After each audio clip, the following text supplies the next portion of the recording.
आगामी एप्रिल मासरे खाली हेउथिबा आसन मध्यरु ओडिशार 4टी आसन खाली हब। जो सांसद माने अवसर नेबे सेमाने हेले बीजेपी रो ममता महांत, सुजित कुमार और बीजेडी रो निरंजन बिशी एवं मुन्ना खान। विधायकों संख्या दृष्टि देखिले बीजेडी निश्चित भाव में गोटे आसन रे, बीजेपी 2टी आसन रे और चतुर्थ आसन रे मिलित प्रार्थी विजयी हेबे। तेणु संख्या दृष्टि बीजेडी 7 रु 6 को खसी आसिबो बोली आलोचना हेउची।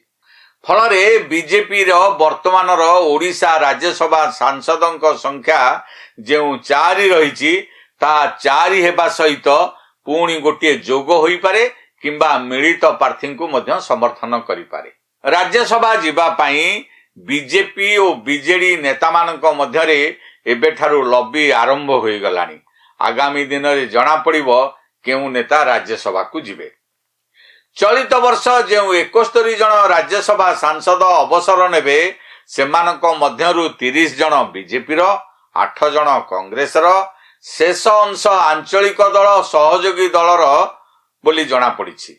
वर्तमान राज्यसभा रे बीजेपी रो सदस्यक संख्या 103। लोकसभा रे तृतीय लगातार शक्तिशाली मैंडेट परे राज्यसभा रे मध्य बीजेपी एक कंफर्ट जोन रे पहुंचीबो। एही निर्वाचन परे अनेक विवादीय बिल, संविधान संशोधन एवं नीतिगत विरोध ए सबुरे राज्यसभा रे आउ बीजेपी पई बड़ बाधा रहिबो नाही।